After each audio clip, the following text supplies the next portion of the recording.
The UN General Assembly is set to convene today to vote on a non-binding resolution demanding an immediate humanitarian ceasefire in Gaza. Now, this just days after the Security Council failed to make a similar move after a veto by the United States.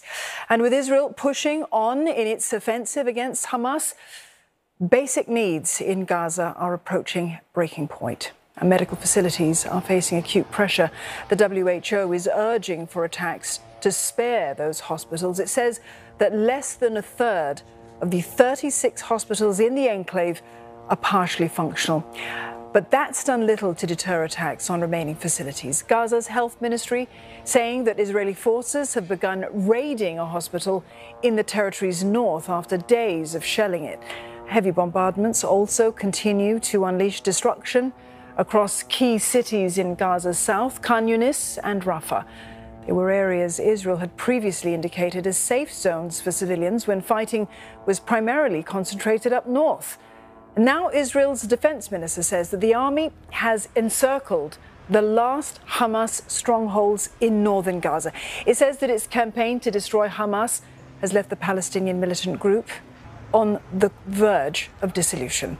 And meanwhile, clashes in the West Bank threaten to escalate. At least 4 Palestinians have died during an Israeli raid on a refugee camp in the city of Jenin. Local authorities say that the victims had been directly targeted. Medical facilities there also under pressure. Reports suggest Israeli forces have encircled 3 hospitals in the region. For more, Sarah Coates joins us. She's live for us from Tel Aviv. Sarah, hospitals in Gaza, they are facing an alarming number of difficulties. Israeli forces have launched yet another raid on a facility in Gaza, and that's despite urgent pleas from the World Health Organization for those facilities to remain intact. What do we know so far?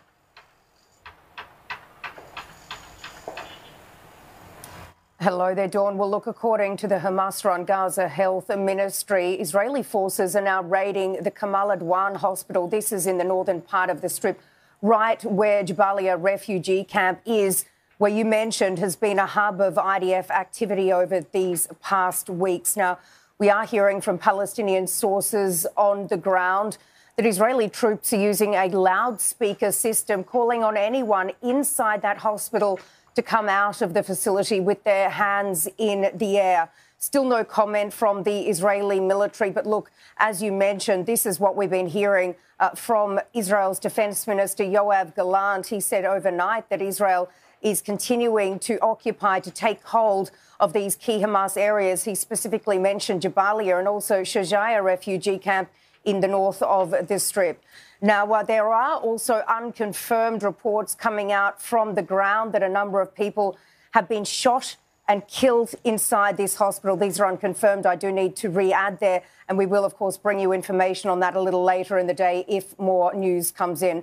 But look, Dawn, this comes as the World Health Organization is ringing the alarm bells. It says just 11 of the 36 hospitals in the Strip are partly functioning, pleading with the Israeli government that they must remain functioning at some sort of level. Now, the WHO is also slamming Israel, saying that over the last few days that the Israeli forces stopped an aid convoy. This was heading from the north to the south of the Strip. The body says that it stopped these employees, took them out of an ambulance, stripped them and then questioned them, leading to a massive hold-up which caused a patient to die. Now, Israel still hasn't responded to these accusations, but once again, we will bring you information on that story if and when it does. Meantime, Sarah, cities like Rafah, south of the Strip, it's come under heavy fire. Aid distribution and efforts there have been hit very hard. Will the upcoming UN vote, though, add momentum towards the much-needed humanitarian efforts?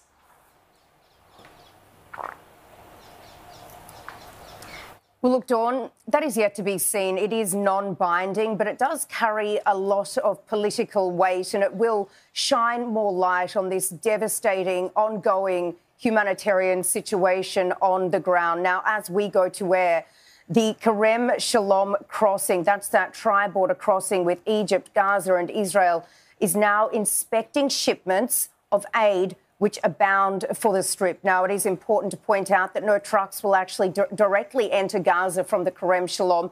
They will be just inspected there before they're sent back to the Rafah border crossing.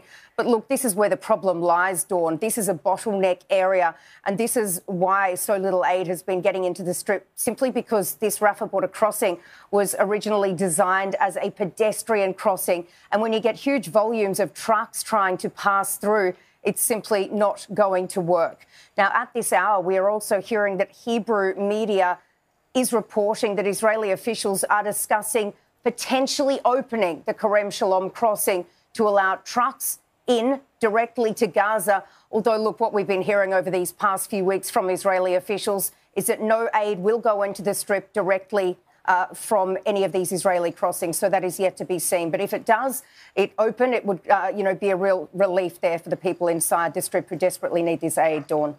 Sarah, thank you for keeping on top of this for us. Sarah Coates there reporting for us live from Tel Aviv.